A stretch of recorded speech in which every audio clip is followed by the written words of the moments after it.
Bonjour et bienvenue dans cette nouvelle vidéo.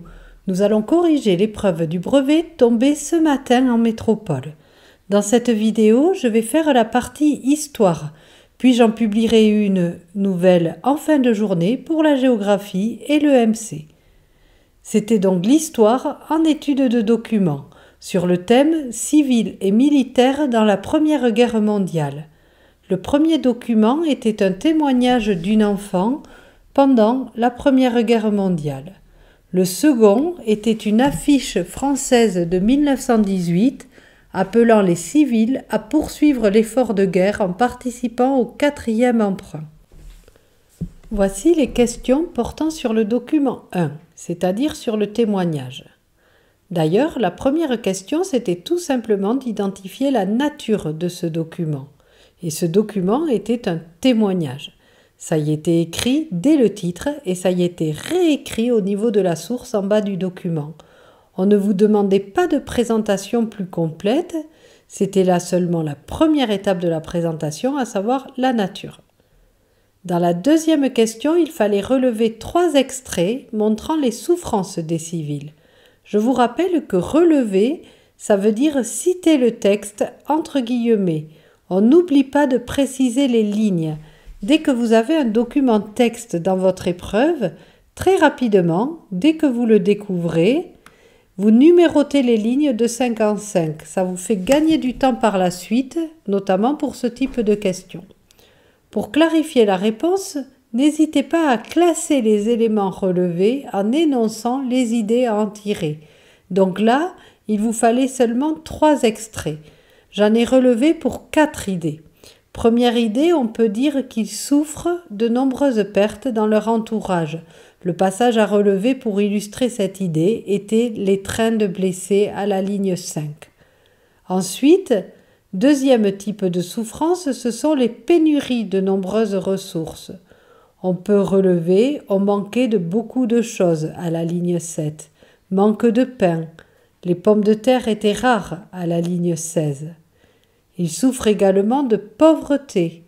On relève, c'était quand même la misère à la ligne 15. Enfin, ils souffrent du travail difficile pour les femmes. On peut relever une fonderie qui se consacre à la fabrication d'obus grâce aux femmes, ligne 10 et 11. C'était très pénible, ligne 12. Et ma mère travaillait tous les jours, ligne 12 et 13. Dans la troisième question, il fallait montrer ce qu'apporte ce document par rapport au point de vue d'un soldat de la Première Guerre mondiale. Alors là, il s'agit d'une question sur la méthode de l'historien. Comme on en avait déjà vu en corrigeant le sujet des centres étrangers, dans lequel on vous demandait de dire ce qu'apportait le témoignage là, du soldat, cette fois, par rapport aux documents officiels dans la connaissance de la Première Guerre mondiale. Là, on vous demande ce qu'apporte ce document, le témoignage d'un civil, par rapport à un autre point de vue, à savoir le témoignage d'un soldat, un témoignage d'un militaire, qui lui peut témoigner sur ce qui se passe sur le front. Dans la réponse, on peut commencer donc par dire ce qu'apporte le témoignage d'un soldat, pour ensuite dire ce que ce type de document, le témoignage du civil, apporte en plus.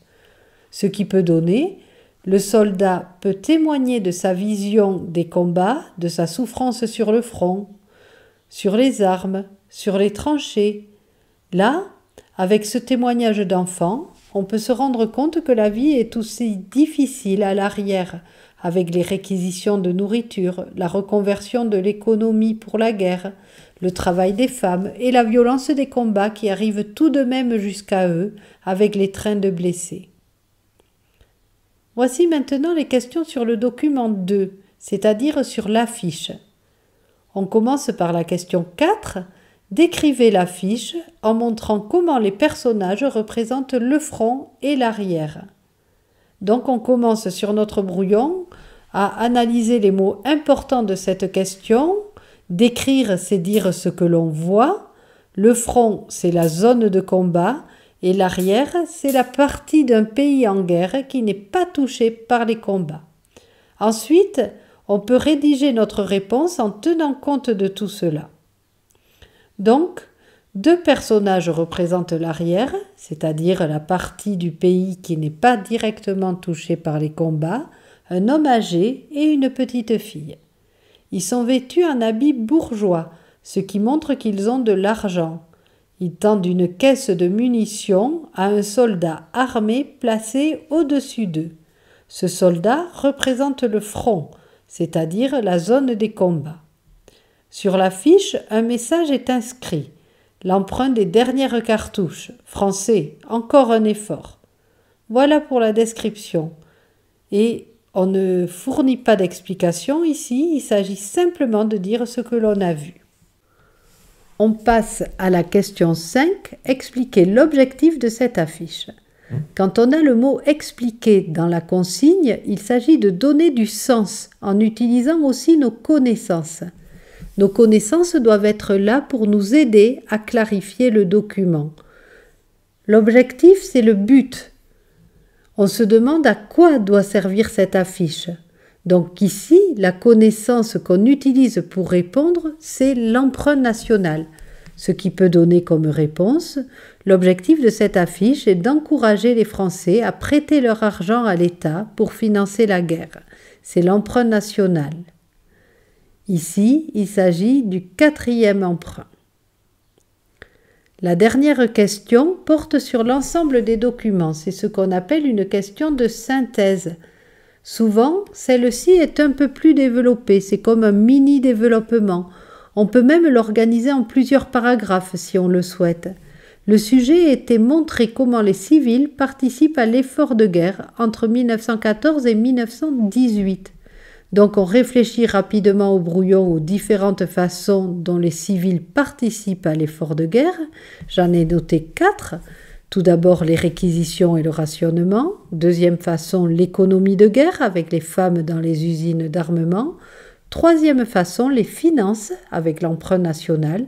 Et on peut également noter que la censure et la propagande sont là pour encourager les civils à faire des efforts.